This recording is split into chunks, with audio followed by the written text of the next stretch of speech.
Assalamualaikum warahmatullahi wabarakatuh. Saya Elsa Hasanah akan menjelaskan tentang aliran Qadariyah. Qadariyah berasal dari kata qadaro yang berarti memutuskan dan memiliki kekuatan atau kemampuan.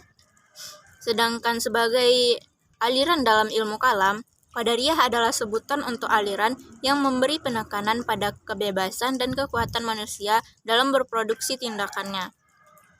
Manusia dipandang memiliki kekuasaan untuk melaksanakan kehendaknya, dan bukan berasal dari pemahaman bahwa manusia harus tunduk pada qadar dan qada Tuhan. Maksud dari aliran Qadariyah adalah kaum yang memandang perbuatan-perbuatan mereka diwujudkan oleh daya upaya mereka sendiri, tanpa adanya ikut campur kuasa atau daya upaya Sang Pencipta Allah. Secara eksplisit, dapat dikatakan bahwa aliran Qadariyah beranggapan bahwa manusia mempunyai kemerdekaan dan kebebasan dalam menentukan jalan hidupnya, sehingga manusia mempunyai kebebasan dan kekuatan sendiri untuk mewujudkan perbuatan-perbuatannya. Dalam istilah Inggris dikenal dengan free will dan free act. Paham aliran ini juga digunakan oleh beberapa aliran teologi lainnya, seperti aliran Mu'tazilah, karena dalam sistem teologi mereka, manusia dipandang mempunyai daya yang besar lagi bebas. Statement sebelumnya sejalan dengan salah satu golongan Mu'tazilah, yaitu kelompok Huzailiyah yang berpendapat bahwa seseorang berkuasa atas segala perbuatannya. Namun, aliran ini membedakan antara upaya manusia dan upaya Sang Khalik. Baginya, manusia berkuasa atas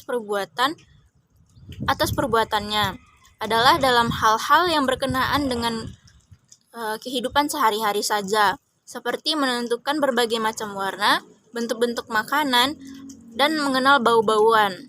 Sedangkan dalam hal-hal yang tidak dapat manusia ketahui kaifiatnya proses sesuatu, maka tidak boleh menyandarkan daya upaya tersebut kepada kuasa seorang hamba, seperti proses kehidupan dan kematian. Jika hal-hal tersebut disandarkan pada kuasa manusia, maka ia dianggap berbuat syirik. Kemudian sejarah munculnya aliran Qadariyah. Berdasarkan pendapat para teologi Islam, sejarah pertama kali munculnya paham aliran ini tidak diketahui. Namun jika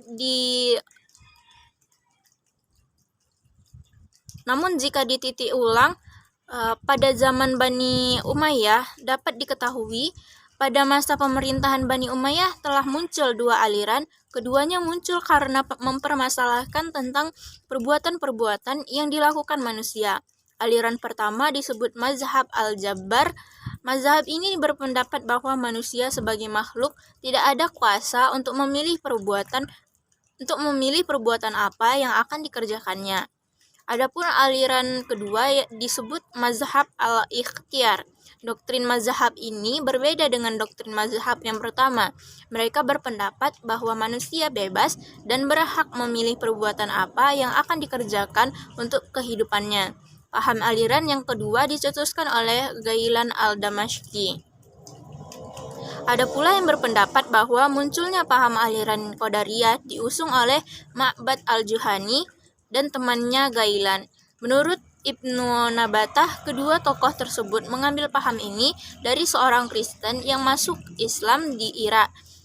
Setelah itu, Ma'bad memasuki ranah politik dengan memihak kepada Al-Rahman Ibnu Al-Ashad, seorang gubernur Sajistan dalam menentang kekuasaan Bani Umayyah. Kemudian terjadilah pertempuran antara dirinya dengan Al-Hajjaj hingga ia mati terbunuh. Adapun temannya, Ghailan, terus menyiarkan paham Qadariyahnya di Damaskus, tetapi mendapat tentangan dari Khalifah Umar bin Abdul Aziz. Setelah Umar wafat, ia melanjutkan kegiatannya, yaitu menyebarkan paham alirannya. Namun, banyak pihak yang menentang dengan tersebarnya paham aliran tersebut. Hingga akhirnya ia dihukum mati oleh Hisham Abdul Malik ketika paham aliran Qadariyah masuk ke dalam golongan masyarakat mereka yang dibawa oleh orang-orang Islam dari luar daerah mereka. Hal itu memunculkan kekacauan dalam pemikiran mereka. Mereka memandang bahwa paham Qadariyah adalah pemahaman yang salah dalam agama Islam, hingga mereka menganggap bahwa orang-orang yang memiliki paham aliran Qadariyah adalah orang-orang Majusi, yaitu orang-orang yang sehat. Paham aliran Qadariyah sangat jelas menerangkan bahwa kehendak untuk berbuat adalah kehendak manusia. Namun dipertanyakan apakah daya yang dipakai untuk mewujudkan perbuatan itu adalah daya manusia sendiri pula. Dalam paham aliran Mu'tazilah, daya yang dimaksud adalah bahwa karena perbuatan manusia pada hakikatnya adalah perbuatan manusia dan bukan perbuatan Tuhan, maka daya yang mewujudkan perbuatan itu tak boleh tidak mesti daya manusia sendiri yang bukan daya Tuhan. Paham Qadariyah mendapat tentangan keras dari umat Islam. Adapun hal yang mengakibatkan terjadinya reaksi keras terhadap paham Qadariyah, yaitu yang pertama pendapat Harun Nasution. Karena masyarakat Arab sebelum Islam kelihatannya dipengaruhi oleh paham fatalis, kehidupan bangsa Arab ketika itu serba sederhana dan jauh dari pengetahuan. Mereka merasa lebih baik tidak mampu menghadapi kesukaran hidup yang ditimbulkan oleh alam sekelilingnya. Paham itu dikembangkan, mereka tidak dapat menerimanya. Paham Qadariyah itu dianggap bertentangan dengan doktrin Islam. Yang kedua, tantangan dari pemerintah. Tantangan ini sangat mungkin terjadi karena para pejabat menganut paham Jabariyah. Ada kemungkinan juga pejabat pemerintah menganggap gerakan paham Qadariyah sebagai salah satu usaha menyebarkan paham dinamis dan daya kritis rakyat. Selanjutnya, tokoh aliran Qadariyah. Tokoh utama Qadariyah adalah Ma'bad al-Juhani dan Ghailan al-Dimashqi. Kedua tokoh inilah yang pertama kali mempersoalkan tentang qadar. Semasa hidupnya, Ma'bad al-Juhani berguru dengan Hasan al-Bas sebagaimana Wasyil bin Atha, tokoh pendiri Mu'tazilah. Jadi Ma'bad termasuk tabi'in atau generasi kedua sesudah Nabi. Sedangkan Ghailan semula tinggal di Damaskus. Ia seorang ahli pidato sehingga banyak orang tertarik dengan kata-kata dan pendapatnya. Kedua tokoh Qadariyah ini mati terbunuh. Ma'bad al-Juhani terbunuh dalam pertempuran melawan Al-Hajjaj pada tahun 80 Hijriah. Ia terlibat dalam dunia politik dengan mendukung Gubernur Sajistan, Abdurrahman al-Ashaj, menentang kekuasaan Bani Umayyah. Sedangkan Ghailan al-Dimashqi dihukum bunuh pada masa pemerintahan Hisham bin Abdul Malik, Khalifah dinasti Umayyah yang ke-10. Hukuman bunuh atas Ghailan dilakukan karena ia terus menyebarluaskan paham Qadariyah yang dinilai membahayakan pemerintah. Selanjutnya, doktrin aliran Qadariyah. Pada prinsipnya, dasar pikiran aliran Qadariyah tentang perbuatan manusia adalah manusia sendiri yang menentukan perbuatannya dengan kemauannya. Manusia dapat berbuat yang baik dan meninggalkan yang buruk, dan tidak ada campur tangan dengan Tuhan. Boleh dikatakan manusia yang menciptakan perbuatan dengan kudrat yang telah diberi kepadanya sejak lahir. Tuhan tidak ada hubungan dengan manusia. Bahkan Tuhan baru tahu akan perbuatan manusia. Kalau manusia berbuat baik akan diberi pahala, dan sebaliknya kalau berbuat dosa akan disiksa karena memakai kuadrat yang tidak pada tempatnya.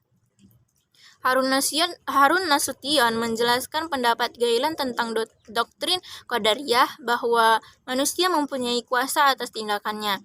Manusia yang mengerjakan baik atas kemauan dan kekuasaannya, maupun manusia yang melakukan atau menghindari perbuatan atau kehendak jahat dan kekuatan. Salah satu pemimpin Qadariyah lainnya, An-Nazam, menunjukkan bahwa manusia yang hidup mempunyai kekuatan. Selama masih hidup, manusia mempunyai kekuasaan. Ia mempunyai kuasa atas segala tindakannya.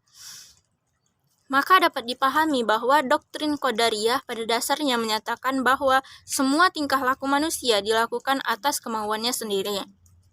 Manusia dalam hal ini mempunyai otoritas untuk melakukan semua tindakannya atas kemauan sendiri, bagus berbuat baik atau berbuat buruk.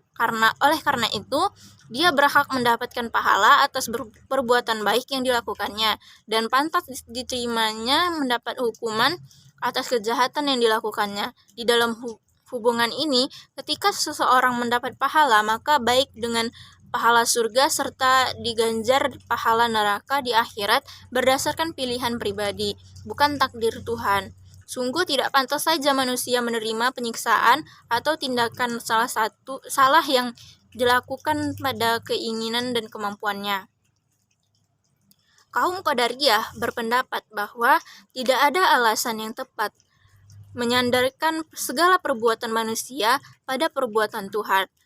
Doktrin ini mempunyai tempat pijakan dalam doktrin Islam.